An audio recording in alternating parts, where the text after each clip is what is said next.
Now, ladies and gentlemen, we come to the hard bit.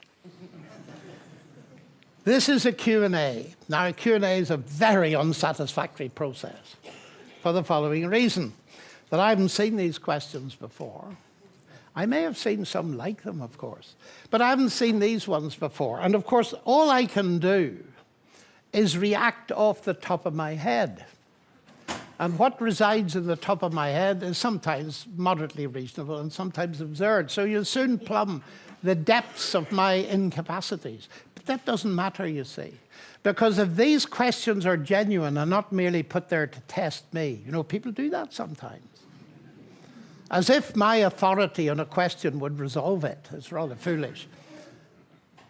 If it's your question and it's real, the most important work will be what you do when you go home to get a more satisfactory and deeper answer than I can give you. Okay? Now, there are dozens of them here. I shall have to be selective, and we'll just go. Off we go, then. Do you think God as an idea is able to be explained by the scientific method? Well, I think there's just a confusion in the question. What do we mean by the scientific method? It has a narrower meaning and a broader meaning. But behind this lies a problem, and that is people who think that science and rationality are coextensive. They are not.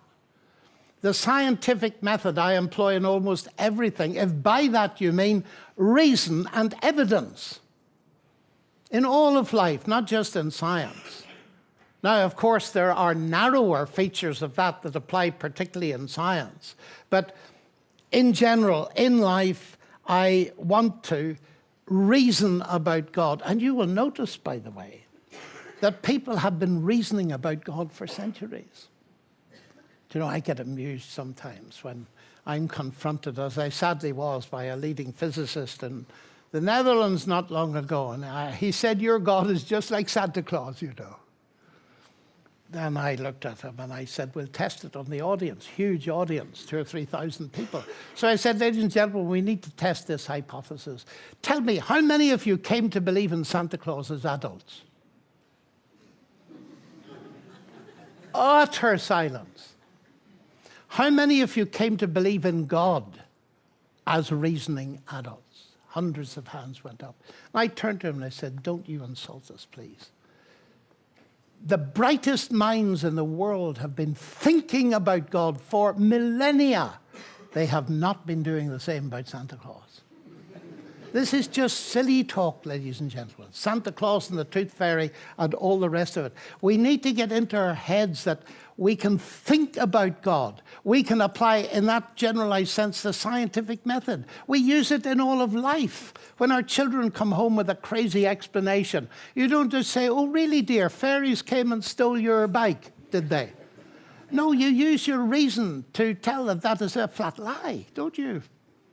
We need to get this into our minds, what we're using reason all the time.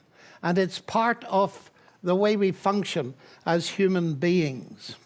Okay. You indicated that scientism is wrong for saying that religion is wrong.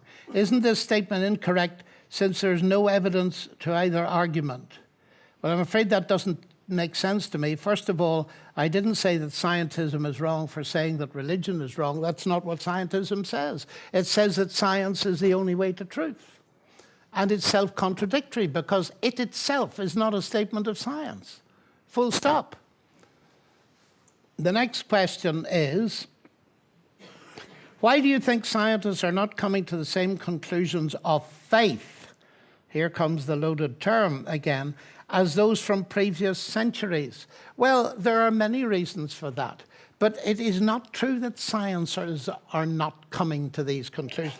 Do you realize that of all the Nobel Prize winners for science between 1900 and 2000, how many percent believed in God? Over 60. We're not told these facts.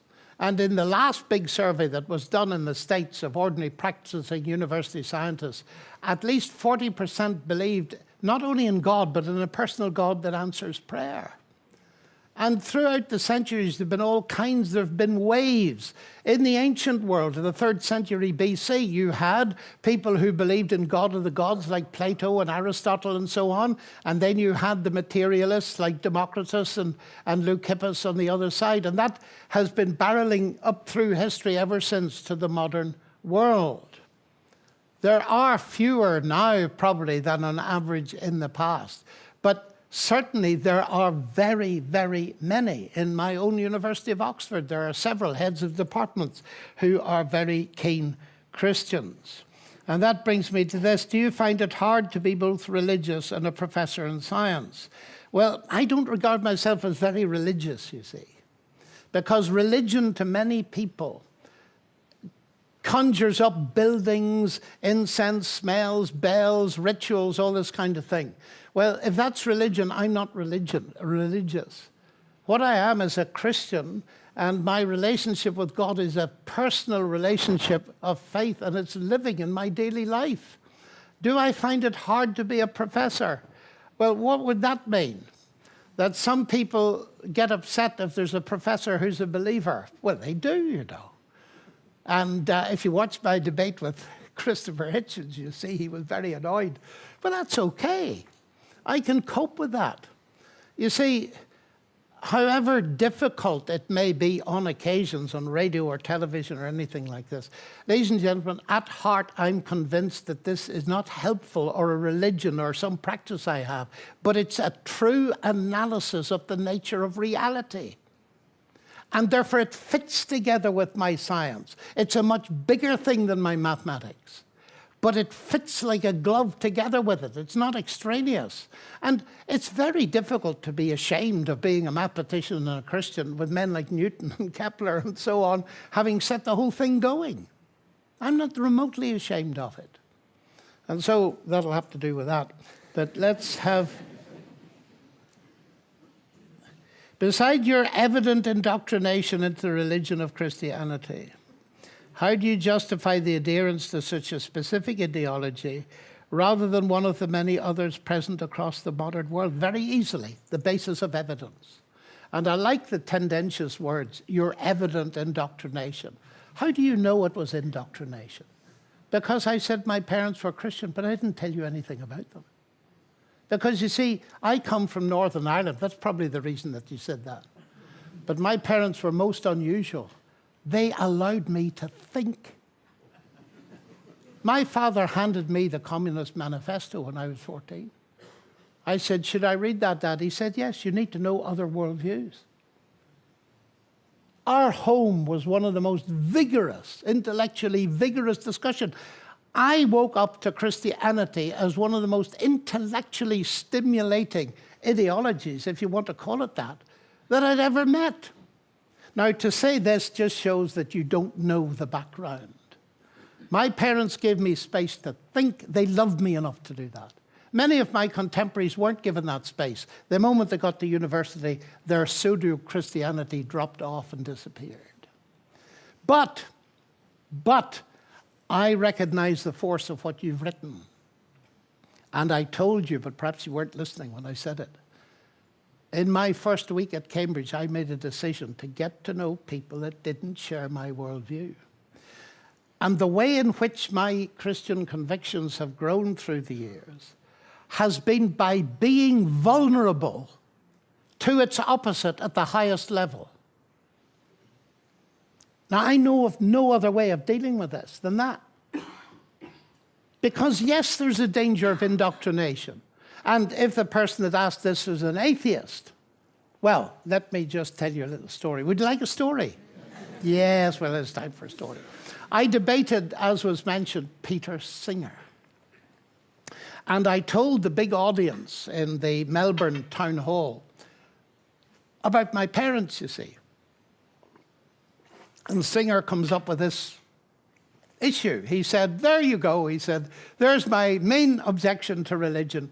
People always stay in the faith in which they were brought up. And I clapped my hands mentally inside my head, and I thought, this is going to be real fun. So when I had a chance to speak, I said, Peter, well, I did tell the audience about my parents, because it's important for us to realize that none of us starts neutral. We all have a worldview that we believe.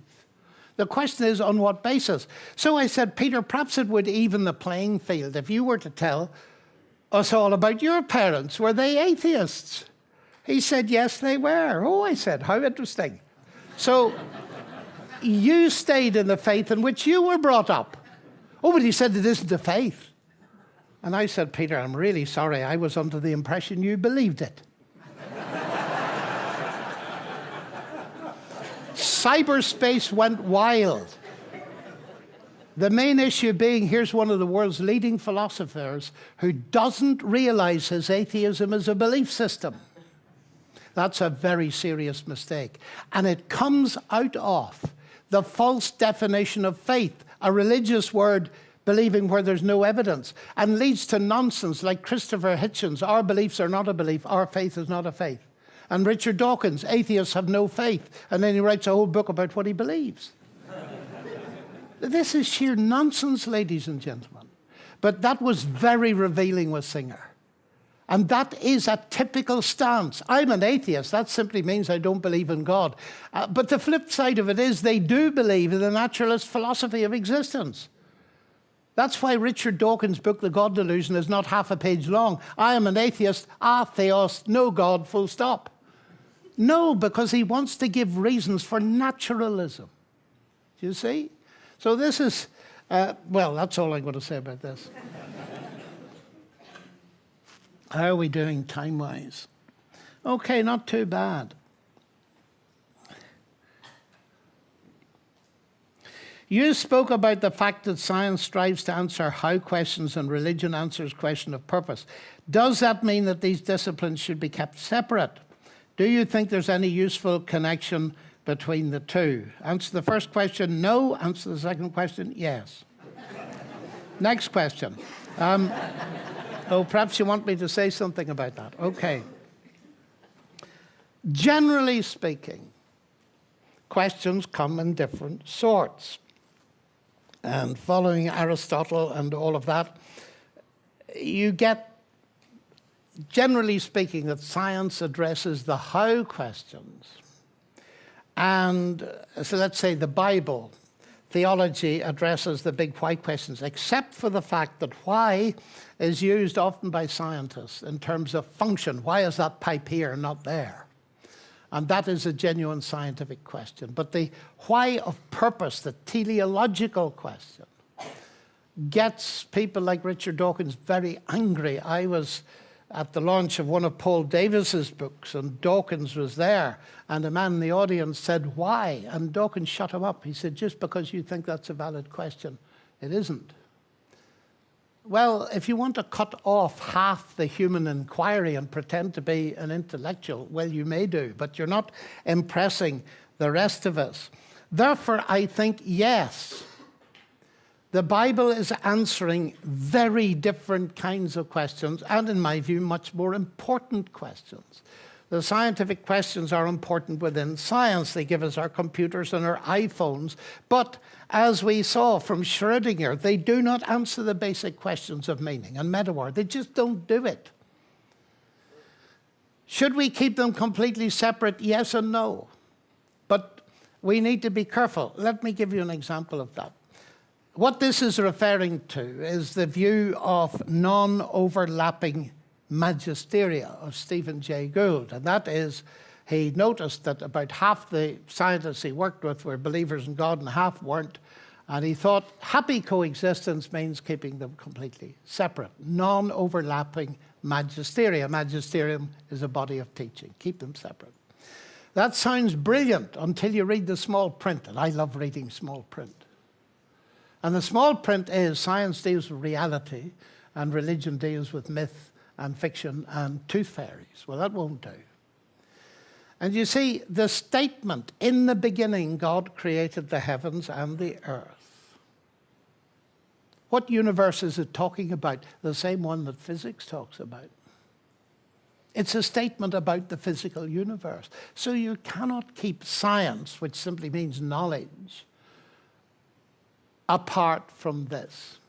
And it reminds me that I was at a conference in a very famous location, and there were 50 of us. And some of them had just completed a phenomenally impressive experiment in physics. And we were seeing if we could find a common language to talk about these issues. And it was very soon evident that the room was polarized between me and Lawrence Krauss. And I mentioned this in the beginning, and I was stopped. And a professor of physics in the audience said, "Professor Lennox, please tell us you were joking when you said that a biblical statement could be relevant to 21st century physics. Please tell us you were joking." I said, "Of course I wasn't joking." I said, "Just think about it. Here we are in the 21st century. It was the 20th century, not the first century, that gave us the Big Bang Standard Model, that there was a beginning, because up until that time, Aristotle had dominated with his eternal universe." And I said, "Had you failed to notice that the Bible has been saying there's been a beginning for thousands of years?" Took you a long time catching up, didn't it? And he was subdued a bit, and I said, "Look, of course the Bible, the Old Testament, is pre-scientific by definition, but we would be making a serious mistake if we didn't realize it's saying something vastly important about the universe, that its beginning had a cause, and the cause is a personal and eternal God. Perhaps if you'd factored the biblical evidence into your thinking, you might have looked for evidence, astrophysical evidence of a beginning long before you did." And then I reminded him, by the way, it was a priest, Georges Lemaitre, who first suggested it in the 1930s and came up with what we now call the Big Bang. But this is the attitude, that because the Bible is an old book, it cannot say anything true. C.S. Lewis coined the phrase chronological snobbery to describe that. Because it's old, it's wrong. Well, I must be wrong because I'm old. Okay, now, let us see. We're going to be finished by 9 o'clock. Do you believe that? What is your opinion on debates on design arguments? Massive and extensive, which is why I've written several books on it, which are outside and you can get them.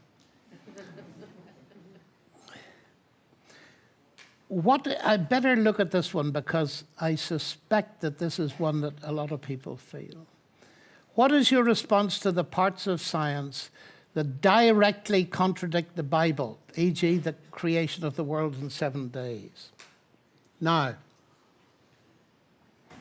notice the title of our talk tonight. Do science and God mix? The Bible doesn't appear in the title, does it? My arguments do not depend on specific interpretations of biblical texts.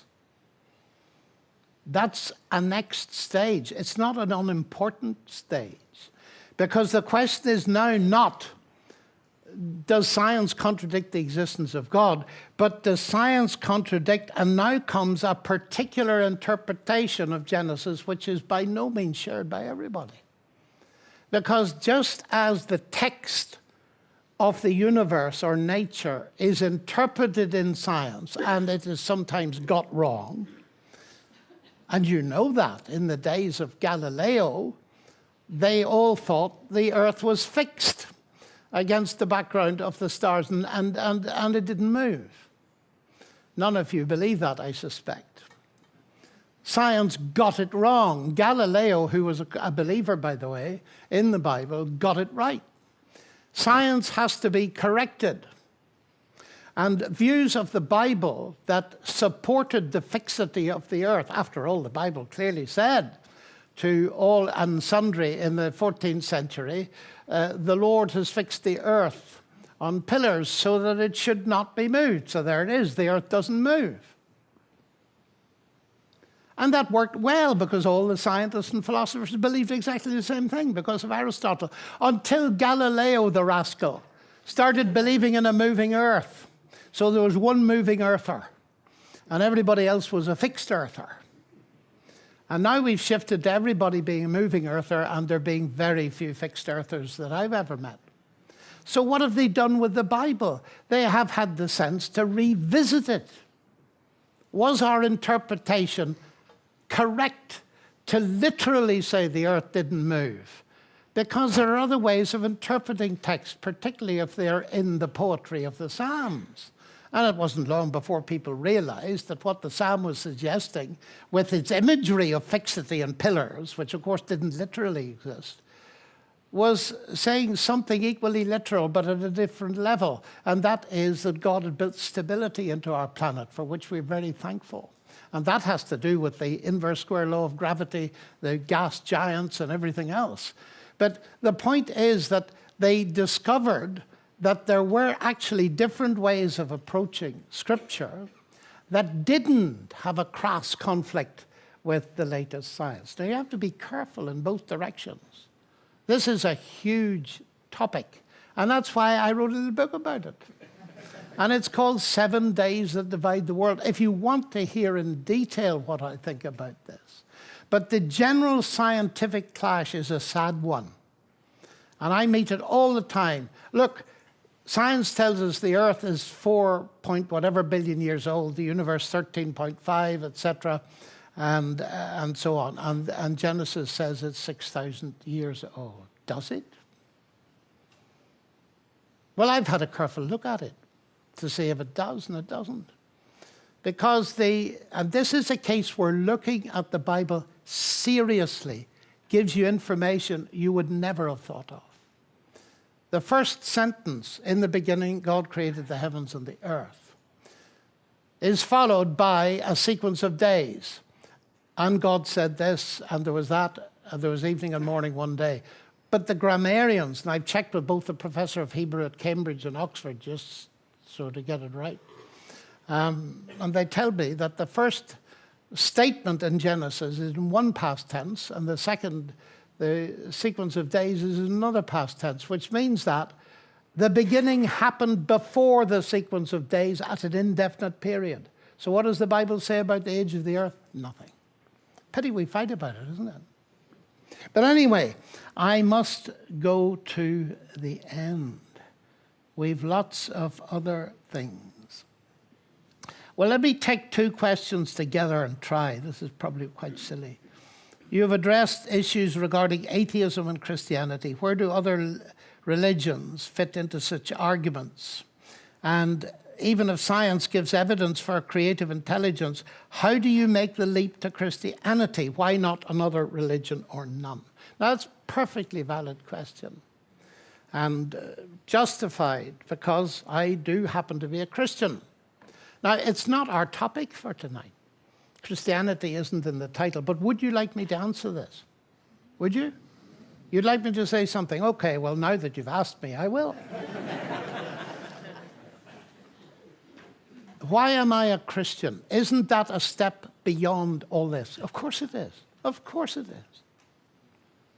From observing the universe and mathematics and the laws and all this kind of thing, we can come to certain conclusions, I believe. We can infer an intelligence. But what is that intelligence? What about the identity of the intelligence?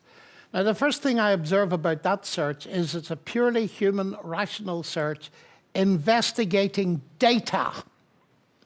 And the data is the data of nature. But there's more data than nature, ladies and gentlemen. You see, the claim is that the Word became human and dwelt among us. And there's another huge set of data, this time not in the form of the big book of nature, as Roger Bacon put it, or Francis Bacon, but the book that is the Bible. That's part of the data. Now, we can reject it or accept it, whatever. And now we need to be prepared to admit different kinds of evidence. Historical evidence and the evidence of experience to decide these issues. Now, some of them are factual. Let me give you an example. The central miracle of Christianity is the incarnation, followed by the resurrection of Jesus. Now, nobody asked me how I justified believing in miracles when they appear to violate the laws of nature, so I'm not going to answer it. But if you want to read about it, read the last 2 chapters in my book, Gunning for God, which deals with that question. But let's just think about this for a moment. And let's concretize it. I have many friends in many religions. I'm not an expert in them all, and of course it's right that they should speak and organize their own lectures defending their own views, but it is the fact, as everybody admits. My Jewish friends believe that Jesus died and did not rise. My Muslim friends believe that he did not die. I believe he died and rose. Those 3 descriptions are mutually exclusive.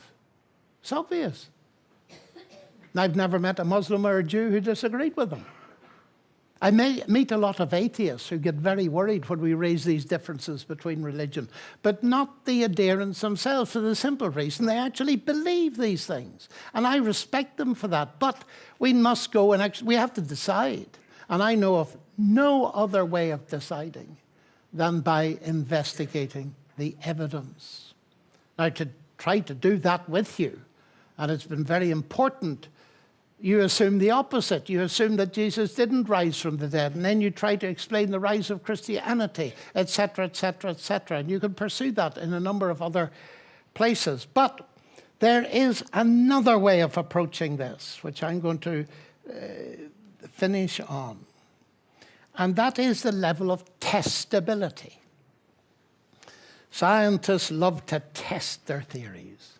And I was confronted not long ago at a very big lecture in the United States. A student stood up and he said, "You're a scientist. I don't understand you because you claim to be a Christian, and in your science you want things to be testable, but Christianity isn't testable." I'd never been put to me like that before, and of course I knew immediately what to say. I said, "Who told you that?" I said, "The only reason that I'm here is because of the testability of Christianity." Think about it, ladies and gentlemen. Now, here's where the rubber hits the road at the personal level. Forgive me being personal, because there's no other way of answering this. Christ promises that if I consider him and come to the conclusion that he was who he claimed to be, the Son of God, who has given himself for my forgiveness, a word that ought to mean and resonate with everybody in the 21st century, then he will do certain things. He'll give me peace with God. And you can ask yourself, have I got real peace? He will give me forgiveness, and I will know myself accepted. He will give me a new power to live. You can test that. Now, I'll never forget, was it Harvard? I can't remember. I was speaking, and I just finished. And a Chinese student stood up on the balcony and shouted to everybody, "Look at me!" And of course, we all looked. And he was obviously addressing me. I said, "Why should we look at you?" He said, "Listen, 6 months ago, I was at the end. My life was in a total mess. My relationships were all broken, and I don't know, I can't quite remember whether he mentioned drug addiction and everything else. He said, I had no hope whatsoever, and somebody brought me to hear you speak at Penn State University. And he said, I went out that night, and something you said caught in my mind, and a few weeks later, I realized Christianity was true, and I gave my heart and my mind to Christ. Just look at me." And he was shining like the sun. It was the most powerful witness I think I've ever seen. Ladies and gentlemen, and I mean this seriously, I wouldn't believe this stuff for a moment if I hadn't seen not one but dozens of people transformed. I haven't seen them transformed by atheism, I'm afraid. And the final thing is this. Somebody mentioned religion. Was I a religious person? I often ask people to define religion. And they usually say religion, well, it prescribes a way, it gives you advice how to live, and then it tells you that you're going to end up at an assessment where you will be examined by God or whatever, and you will be let in if you haven't done too badly. It's like Hull University final examinations. It is, isn't it? You know, you meet delightful professors at this university and they help the students, but they cannot guarantee the students a degree, can they? Because it depends on merit. Now think with me very carefully, ladies and gentlemen. What do you think Christianity is? Trying to be good to your neighbor and keep the rules, the commandments as best you can to hope that God will one day be lenient enough to accept you. That is not Christianity. That's religion. And it is entirely and obviously wrong. Let me explain that. There's a delightful lady sitting in the front here. And we've been married for nearly 50 years. And you know, I came to her a long time ago, and I thought it would be nice to marry this lady, you see. So I gave her a book, Mrs. Beaton's Cookery. Well, I mean, you might as well give a cookery book. So I said, look at these rules for making apple cake. Thou shalt take so many kilos of apple, and thou shalt take so many kilos of sugar, and thou shalt take flour and a pinch of salt and some nutmeg or something else, and thou shalt heat them to 1,000 degrees centigrade for 2 hours, and you get an apple cake. Now I say, I would like you to be my wife, and the basis of our marriage is going to be very simple. If you keep these rules pretty decently for the next 40 years, I'll think of accepting you. If not, you can go back to your mother. I do not understand your laughter, because there are people in this room that think that that's the way you relate to God. There are millions of people in Britain who've rejected Christianity because that is what they think it is. A system of merit where you desperately try to gain acceptance and you'd never insult a fellow human being by imposing it on them. That's serious stuff. And ladies and gentlemen, I would plead with you, don't reject Christianity until you've understood what it's saying. Because it's offering you something overwhelmingly big. And that is acceptance right now. You see, I don't do these lectures to gain brownie points in heaven, you know. Lennox, you know, says, God, that was a good lecture tonight. No, no, no. I do these lectures because I've got the acceptance. And that's what marriage is about, isn't it? You fancy a wife trying to work on the basis of the first rules, and she comes to bake her first apple cake, and she suddenly gets nervous. What if I don't do it 100%? And she turns up the oven to 5,000 degrees centigrade. What sets her free to cook? It's that her acceptance doesn't depend on the cooking. And what sets me free to live for God is that his acceptance doesn't depend on my merit. It depends on the merit of another, the God who became human. They're big questions, aren't they, ladies and gentlemen? But I say once more, please don't jettison Christianity before you've tried to understand what it says. It would be tragic if you did. Good night, and thank you very much.